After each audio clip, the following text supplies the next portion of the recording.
In this video, I cover the data and the strategy. This is exactly the thing that separates us and differentiates from other image generation tools as Google Gemini, FreePic, or Wavy AI, because beautiful images don't convert.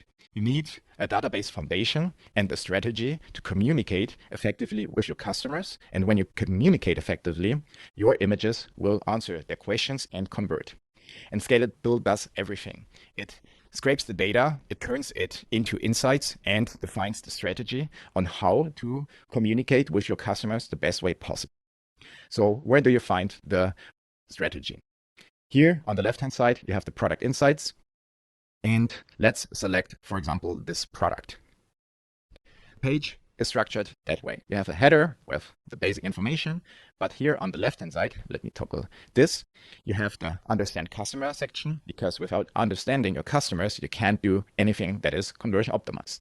Then also we analyze your product features and what your customer are talking about your product and turning them into product insights as strengths and weaknesses. And also you get a list of products improvements. And then we have the section that helps you to optimize your marketing, like your visual image audit and the conversion blockers. So let's start with the review insights. These are the things that matter to your customer after they did the purchase. So what Scalable does, it scrapes Amazon reviews, and this got quite tough in the last weeks, and even Helium 10, if you know it, removed the feature completely to download the reviews as CSV.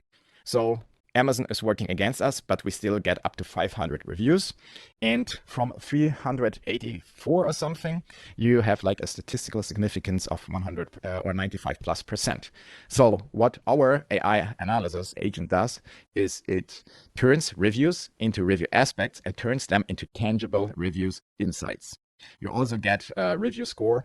And why is the score lower? Because we list our reviews, we scrape them first by the newest one. So there are, the current information from your customers about your product, and we sort them by helpful. And the helpful ones are mostly more critical. That's why your review score is worse, but the bad reviews are actually where the secret informations are in. So that's also a positive thing. So don't get scared by this number. So when you scroll down, I've built this review analysis that you get tangible insights and that are not like these generic ones that people value quality or the price and stuff like that.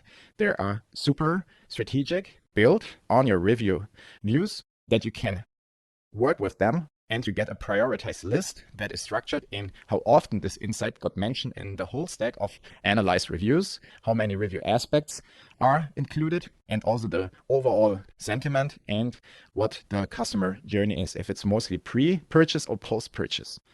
And also some data reliability, because we want to build a foundation or the foundation on a solid data stack.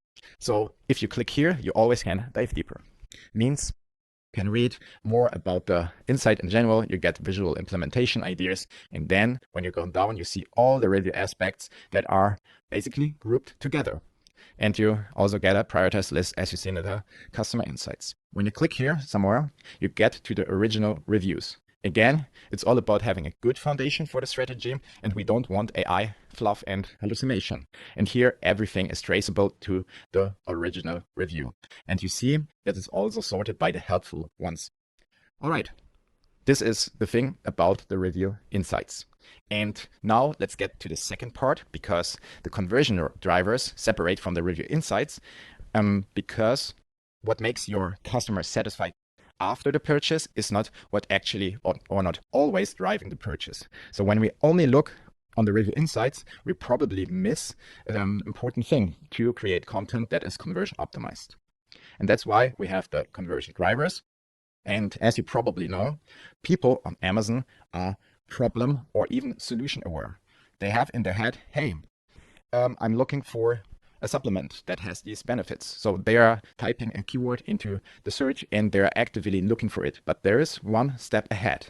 To become problem or solution aware, they already have to notice the problem. And when they notice the problem, they already have certain things, certain areas in their head that makes them do the decision to make a purchase. For example, I'm looking for a product that is safe, that is has probiotics, and so on and so on. So this is listed here. Means you can go here again into this area and read the description, some visual implementation ideas, but also you see where this data is coming from, because we tried to link everything to the original data source. So this thing got mentioned a couple times. So now we have the things that matter to your customers after the purchase, but also before they do the purchase and make their product purchase decisions.